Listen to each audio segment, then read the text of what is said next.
السلام علیکم۔ آج اس لیکچر میں ہم مثنوی سحر البیان کو پڑھیں گے کہ اس میں لکھنؤ کی معاشرت کی عکاسی کس طرح ہوئی ہے۔ ویڈیو شروع کرنے سے پہلے آپ لوگوں سے گزارش کرتا ہوں کہ اس کو اپنے دوستوں کے ساتھ بھی شیئر کیجیے تاکہ جو محنت ہم کرتے ہیں اس کا فائدہ سب کو پہنچ سکے۔ مثنوی سحر البیان میں میر حسن نے اپنی شاعری سے دہلی کی تہذیب کی بجائے لکھنؤ کی تہذیب و معاشرت کی عکاسی کا کام لیا ہے۔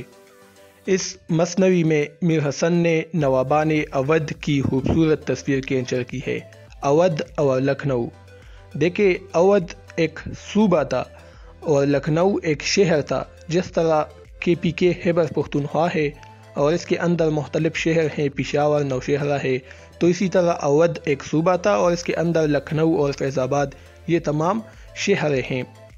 تو اس مثنوی میں میر حسن نے نوابان اودھ کی خوبصورت تصویر کینچر کی ہے۔ اس کے علاوہ طوائف و میلو ٹیلو اور رقص و موسیقی کی اس طرح تصویر کشی کی ہے کہ آنکھوں میں ایک تصویر پیر جاتی ہے، یعنی قاری خود کو وہاں لکھنؤ میں محسوس کرنے لگتا ہے کہ میں سامنے بیٹھا ہوں اور سب کچھ تمام چیزیں میں اپنی آنکھوں سے دیکھ رہا ہوں۔ اب ذیل میں اس مثنوی میں بیان کیے گئے لکھنؤ تہذیب و معاشرت کے چند عناصر پیش کیے جاتے ہیں۔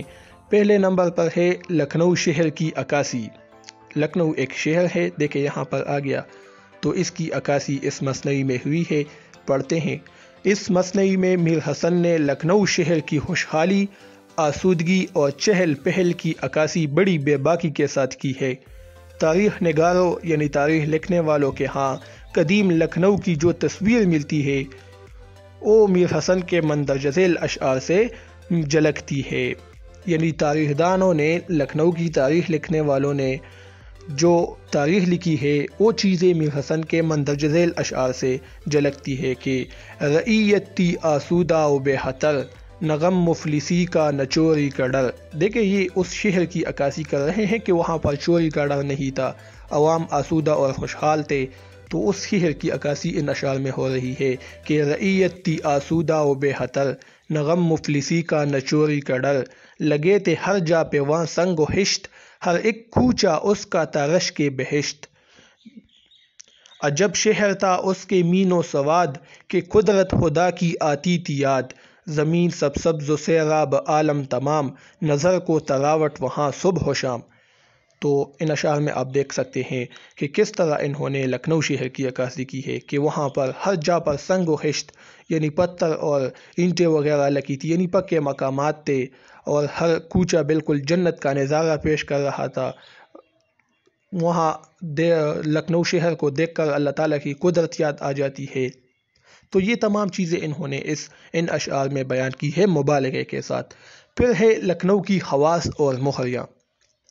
یہ خواصیں اور مخریاں کہتے ہیں لونڈیوں کو، غلام جس کو ہم کہتے ہیں، جو کہ گھروں میں رہتے ہیں، مامائیں جو گھر کا کام کرتی ہے، تو اس کی عکاسی بھی اس مثنوی میں ہوئی ہے۔ اودھ کے نوابوں نے خواصوں اور لونڈیوں کے خوبصورت نام رکھے ہوئے تھے، اگرچہ ان کا اصل نام کچھ اور ہوتا، یعنی اس کا مطلب یہ ہے کہ لونڈی کا اصل نام کچھ اور ہوتا، لیکن وہاں کے نوابوں نے اس کو اپنے نام دیے تھے۔ میر حسن نے ان خواصوں اور ان کے لباس و عیش و عشرت کا تذکرہ بھی اس مثنوی میں کیا ہے۔ کس کا؟ اس لونڈیوں کا، ان خواصوں کا، ان ماماؤں کا۔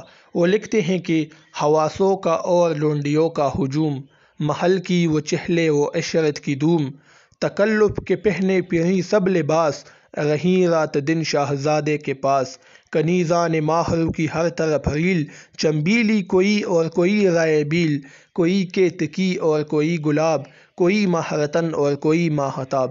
تو آپ یہاں پر دیکھیں نا، چنبیلی، رائے بیل، کیتکی، گلاب، ماہرتن، یہ ان کے لونڈیوں کے نام ہیں، اور ان کے اصل نام کچھ اور ہوتے، لیکن وہاں کے نوابین وہ ان لونڈیوں کو ان ناموں سے پکارتے تھے، کیتکی، رائے بیل، گلاب، چنبیلی۔ تو آپ دیکھ سکتے ہیں نا، وہ تمام عکاسی میر حسن نے ان اشعار میں کی ہے۔ پھر ہے طوائفوں کا ذکر۔